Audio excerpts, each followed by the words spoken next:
Hello, everyone.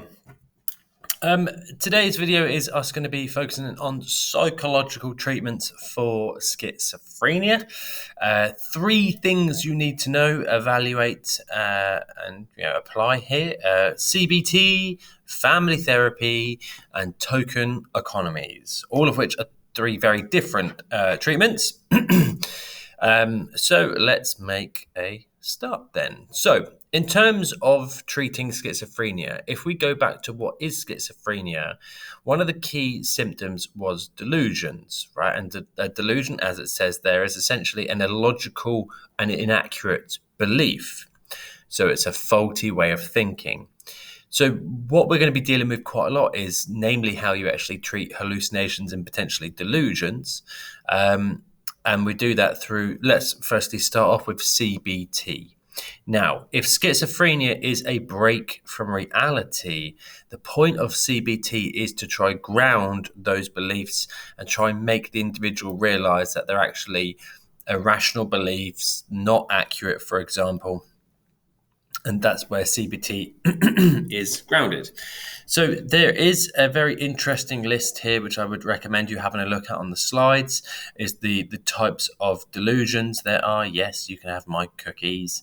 Types of delusions, if you go down to the themes of delusions, I would like you to read through some of these because they are very, very interesting personally.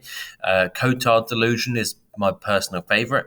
And you've also got the Truman Show delusion as well, which I think is brilliant. I think a lot of people actually have that in reality. So Truman Show. So there's quite a lot. But excuse me.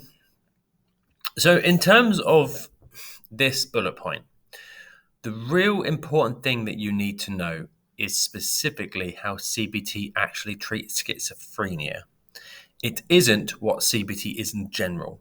So you really, really, really need to know in this case how CBT actually treats schizophrenia specifically. So if we have a brief recap of what it is in general, CBT is a teaching and an active therapy. What that means is it takes a lot of effort on the part of the sufferer slash client in order to try fix themselves. It's a teaching therapy in the sense of there is an educational element to it. You are teaching people about their thoughts. You are teaching people about their behaviors. And part of that behavior is actually irrational thinking. So CBT is mostly known for its ability to identify irrational thinking and teaching the client where those actually come from. Alongside of this, you are taught how to relax. You are taught how to breathe and how to, the proper term, if you want to know it, self-soothe. Right, you are taught how to self-soothe. Instead of going to a counselor to calm you down, why not teach the person to be able to calm themselves down? And one of the main things is homework is often set. Now, this is all very, very general. Right, this is not CBT specific. This is CBT for depression, for anxiety, eating disorders, but also schizophrenia. What you would need to know is this: the basics of CBT in schizophrenia. Now, my advice, by the way, because it isn't entirely in here, is if you get the workbook up, the two main things I would want you walking away with are IPT and CSE, Integrated Psychological Therapy and Coping Strategy Enhancement. So what I would do is I would just make sure you are putting this into your flashcards, because IPT and CSE are basically how CBT specifically treats schizophrenia through the things like reality testing, which is really important in schizophrenia. For, let's say, clients taught to recognize and respond accurately to social cues. Again, a real schizophrenic issue. In terms of the CSE, it's about basically teaching coping skills and how the sufferer can deal with the symptoms by themselves. So a great thing about coping strategy enhancement is it really encourages the the client or the sufferer to be independent and thus to have a greater quality of life. So you may want to pause it just here. Definitely make a note of Chadwick et al., a person who believed that he could make things happen simply by thinking them. He was shown 50 video clips and asked what to happen next. It's a fantastic way to show someone that they are consistently irrational. This person would have genuinely believed they could predict what was going to happen next just by thinking them. Only by showing him 50 times him getting it wrong was he then able to go, you know what, maybe I am wrong. Yeah, maybe I am wrong. So CBT is particularly good for identifying these irrational thoughts. So if you want to pause, you don't have to pause the screen, have a look in your workbook, but you need to know IPT and CSE. But you also need to know these here, and these are really the basics, specifically to do with schizophrenia. So the basics of CBT and schizophrenia is to challenge the irrational belief of the client, the delusions, right? Make sure you've got the delusions down. So it's to challenge the delusions of the client, to treat what they say as a hypothesis. So this person who believes that they are God, for example, is not to go, no, you're not, you're just a human, mate. It's to go, okay, well, you believe you're God. Okay, let's treat this as a theory to work to and disprove or support. It's not to say that they are not God. It's also to teach the link between thoughts, emotions, and behaviors and offer alternative interpretations of their thinking.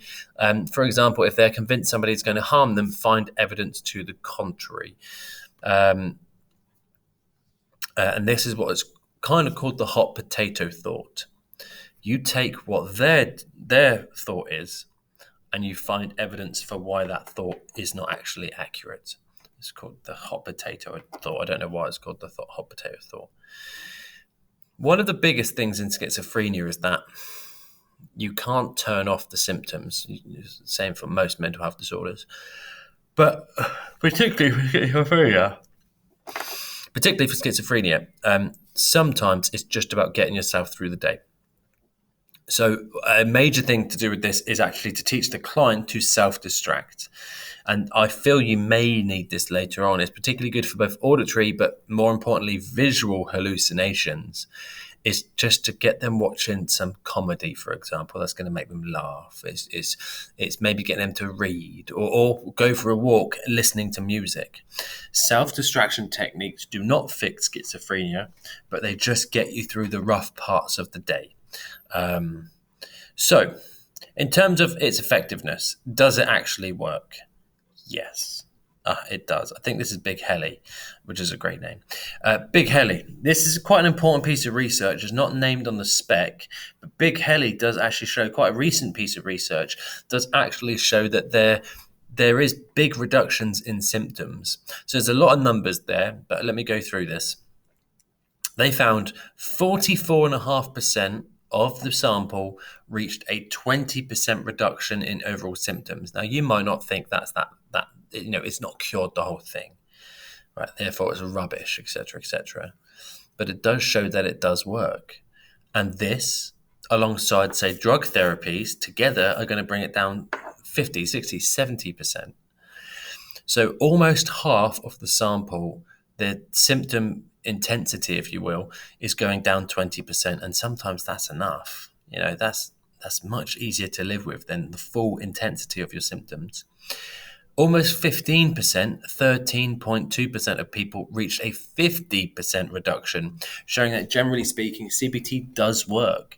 Okay, it doesn't get rid of all the symptoms all the time, but these are averages, don't forget. Some people may have had 100% reduction. So it does actually work. It does actually work. Sorry, I'm really tired apparently.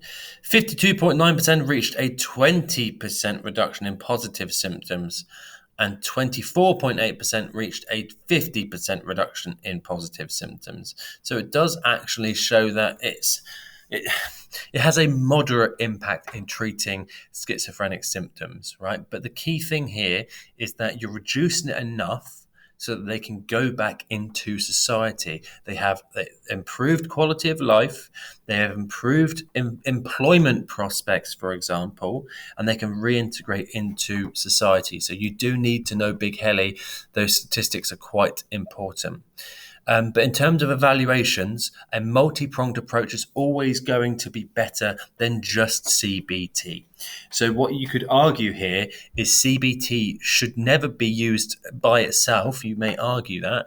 If you really want the best outcomes, you have to have a multi-pronged approach of drugs and therapy. In terms of, this is more AO1 than AO3, to be honest, but in terms of the key bits from counselling, CBT, that do actually work, unconditional positive regard, empathy and respect seem to be the most effective elements of what helps patients. What is meant by unconditional positive regard? It is, I guess, receiving feelings of value from your counsellor, no matter what you do or no matter what happens to you. It is them continuously seeing you in a good light. You're supposed to have unconditional positive regard from your parents. Not everybody does, but that's quite important.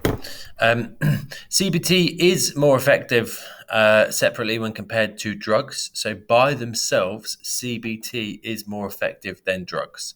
But that's the problem, because CBT is actually quite expensive. You have to pay for the counsellor. You have to pay for the space in which they do the counselling. It's an hour per client. So the maximum CBT therapist would see in a day is 8. So it's not really that much. Whereas imagine how many drugs you can give out to people. But CBT, and this is probably one of the most important points, CBT is not effective for everybody. If you are down the severe end of schizophrenia, it is not going to work for you. You are not going to want to go to CBT. You're not going to do the homework. You're not going to engage. You may feel like your CBT therapist is out to get you, so on and so forth.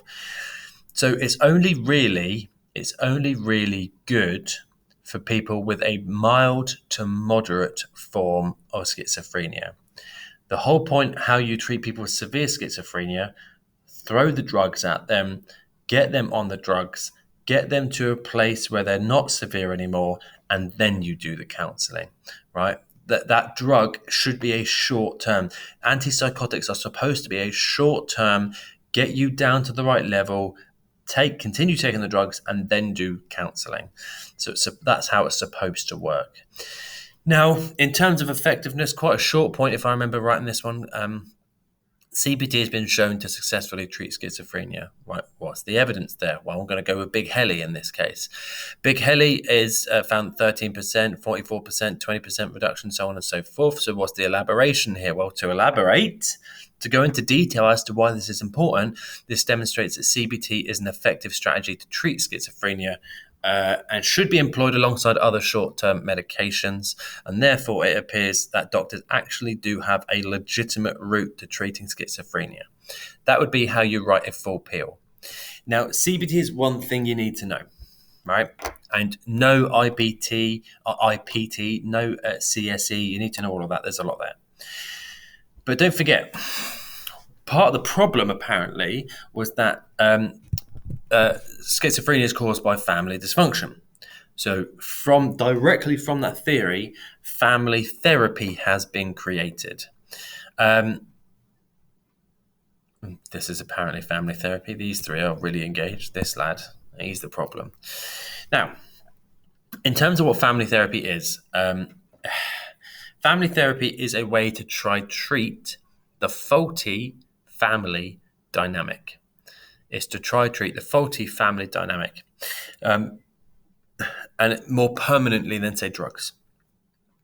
It focuses on how we communicate with our family and actually trains people to manage their emotional baggage a bit better. So, for example, it will train people to have higher tolerance levels. That gets around the expressed emotion issue. So family therapy, the main aims, which you do need to know, and I'd say this is what should be in your AO1, to improve positive and decrease negative forms of communication, Easier said than done, I think, much easier said than done. It's to increase tolerance levels and decrease criticism within the family dynamic, right? So this is, make a note of this. This specifically is getting past the expressed emotion side. And remember, with the expressed emotion theory, that's all about relapse. So if you don't fix this, it doesn't matter what else you do. Unless you fix the tolerance levels, chances are someone's going to keep relapsing. Right. So you need, this is trained. I mean, this is literally training families to be better families and to decrease feelings of guilt and responsibility for actually causing the illness if it was the family that caused it in the first place. And the whole point about family therapy is that it is, quote, for safe walls, that you can talk to about anybody, about anything, anything's in the family that's annoying you, and it's a safe environment to do so. So there's quite a lot there to actually write down. There's quite a lot there to be able to remember, but it does run for a long time. So again, we're not talking like antipsychotics that work within 4 to 6 weeks. We're talking this working within 9 to 12 months. So a much, much longer time scale. To do that, you need to be very committed, right? To do that, you do need to be very committed, and that's not always there. And by the way, not only do you have to be committed, it's not just you that needs to be committed, it's your whole freaking family in this case. Now, in your workbook, there were some specific ways in which family therapists would try to encourage your family to improve. So you've got these two just here, which I think I've kind of answered for you. Oh, bloody, I can't stop yawning. So one of the parts of the point are to create a cooperative, trusting relationship dynamic within the family. And to do that, you have to have openness. You have to have people telling their secrets, for example. You have to talk about how your feelings towards all your family members, for example, whether you suffer with the disorder or whether it's someone else in your family. So the best way to see this is a little bit like popping a spot. Family therapy is a little bit like popping a big fat whitehead. And you pop it and you pop it and you squeeze it and you're getting all that crap out. Right? You're going to disinfect the wound and it's going to be fine. It's basically getting all that rubbish out into the open. All those secrets, all those feelings, all that hatred and etc. Getting all of that out into the open to be able to deal with it and then move on as a new family. But the other part to it is to actually educate people. So there will be taught sessions. In family therapy, there are taught sessions so the family can understand it more, so that raises their tolerance. Oh, okay, you're having a hallucination now. Right, I'm gonna try. Shall we go for a walk? Let's distract each other, kind of thing. Right. So the whole point about it is to reduce that amount of expressed emotion. Now, I've not gone for the other three. I want you to come up with your own ways in which a family therapist would come up with practical coping strategies, for example. So I kind of just said one there, to be honest. Doing things together as a team, as a unit, as a family, right? Maybe go for a walk. You know, what you could say is, right, if you, Jerry, are suffering from schizophrenia and you're having a bad day, maybe see if you as a family can all go for a walk, right? And clear the air, for example. So that'll be a practical coping strategy. How to express concerns and early signs of relapse. I would want you to use your head to think about creative ways in which a family therapy would actually encourage this. Evaluations. Openness is difficult to achieve. Openness is incredibly difficult to achieve. You cannot help but feel suspicious about family members opening up all their feelings, etc. And it's very difficult and very important to note down. It takes a lot of commitment for families to not judge other members of their families for their own feelings. Yes, it's four safe walls, but what happens when the family leaves those four safe walls and all of a sudden people are communicating badly again? It's going to kick off. So, openness is difficult to achieve, requires everyone to do it, and is often not successful. Family therapy, though, does decrease chances of a relapse, which is fantastic. And what you could do there, link it to the economy. Right, family therapy is reducing the amount of relapse, which is then keeping people in work and able to earn people a lot of money. It's cheaper that it's thought to be cheaper than standard care, so it's a cheaper way to deliver. But it's particularly useful for people who still live at home because they're with their family. What happens if you don't live with your family? What good is family therapy going to do? So really, and it's definitely worth noting this down again, but really this is best for people who get schizophrenia early in teenage or adolescent years, when they still may be living at home. Model answer just here, particularly about the unnatural openness. So feel free to pause this if you want to make sure you are getting this down. And the last one is token economies. Now this is a weird one, admittedly. This is a weird one. Token economies involves giving people tokens for good behavior, whereby they get past the schizophrenic symptoms, or if they show schizophrenic symptoms, taking these tokens away. Now, with these tokens, you can buy privileges. They are typically only used for people who live in an institution of some kind. So a mental health asylum, a psychiatric ward, or one of these charities where the schizophrenic person will live in a house in society, but will always have a carer there 24 hours a day. I used to have a friend who used to do this, who did token economies.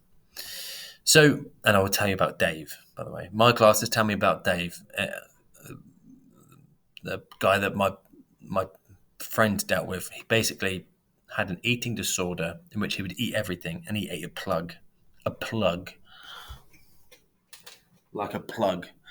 He ate one of those, but I'll tell you about it in class. Definitely watch this video because it's brilliant. But what they are is basic techniques that use behaviorist principles. Thorndike's law of effect. If you do something that you're rewarded for it, you're more likely going to do it. If you do a behavior that you're punished for, you're more likely going to extinguish the behavior. But what you really, really need to know is what token economies are used for. They are used mainly, very much mainly, for negative symptoms. How could I give you a token for hallucinations? What, for not having a hallucination? Well, surely you'd fake it and just say, "Nope, I've not had any hallucination today." So token economies, please write this down, is mainly used to alter the negative symptoms. Flattened effects, avolition, speech poverty, for example, loss of energy, and it does so mainly through operant conditioning. They do not address positive symptoms. So you do need to know positive reinforcement, how that works, and also negative reinforcement here. I will go through the positive reinforcement. But basically, like I said, Thorndike's law of effect, it means that if a behavior is rewarded, it's more likely going to be repeated again. So, for example, if we apply this specifically to speech poverty in this case, you reward someone for maybe starting a conversation, right? They come up to you and they say, "Hi, Jeremy. Hi, Jeremy. How are you today?" And you, being Jeremy, clearly are the doctor. Go, "Well, Jerry, I don't know why the names are on a theme today. Well, Jerry, I'm very well, thank you. Thank you very much for asking. Here you go. Here's a token. For you. You starting that conversation with me, right?" They get a token. They think, "Oh, that's really good. I want a token. I want another token. I'm going to do that again tomorrow." And so what you're doing is you are modifying behavior. This is a key term, modifying behavior through the reward and punishment dynamic. Tokens actually have no intrinsic value in the sense of they're not worth any money, but they can be swapped for primary reinforcers. So this is essentially your reward. The things that are biologically important to us: food, water, sleep, exercise, so on and so forth. So you can exchange it for a walk. You can exchange it for food. That would be my thing, definitely. You exchange it for a drink, for example. Sleep, probably not, because I think it's probably against human rights or something. But positive reinforcements, please note, positive reinforcement is all to do with primary reinforcers, right? This idea that things are integral to us. Negative reinforcements can also be applied through the removal of the tokens in order to increase the amount of desirable behavior. So, for example, a schizophrenic person can have their tokens taken away from them if their emotions are dulled, or they don't know what they're doing for the rest of the day, as in lacking a lot of goal-oriented behavior. But do they work? Gillipore in 2012 found a token economy approach reduced negative symptom scores by 46% from scores of 77 to 41. They generally are effective. They do work. However, they only work whilst the person is in the institution for which the token economies exist. If a person leaves, that's not great. So, for example, they use token economies in prisons quite often in order to instigate good behavior. When prisoners leave, all of a sudden they get annoyed that they are not getting a reward for not stabbing someone. So, yeah, I'm pretty sure you got that. So, I don't have any evaluations. I have no evaluations. That would be the evaluations, by the way, right? So, yes, they do work. Good. However, they only work whilst the person is under the token economies regime. So they have no long-term benefits to actually treating schizophrenia. They don't treat schizophrenia, by the way. That's one thing I didn't say.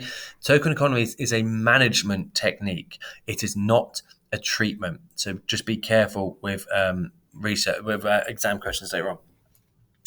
You could argue another point, because I know this is in your pack, it was initially a humane way of dealing with schizophrenia. However, you could also argue that token economies is incredibly patronizing. It's remarkably patronizing. So you do also need to be careful regarding not saying both of those points. In terms of questions that may come up, I would want you to start thinking about your ability to compare. So personally, I'm hoping at this stage you kind of know how to compare. I'm hoping at this stage you can understand how important it is and how important it will be. I would want you to have a crack at one of those questions. These are other types of questions that have come up before. If you want to have a stab at these, look at that second question. Discuss token economies as a measurement used in the management of schizophrenia. In that case, you'd go for 4 AO1 points, as in 4 separate things about token economies, and then 2 detailed, peeled, structured evaluations to get 8 out of 8. That is it for, we're almost done for schizophrenia, actually. We've only got interactionism left. So have a crack at some of these questions, perhaps, and we will move on to the last bullet point of schizophrenia.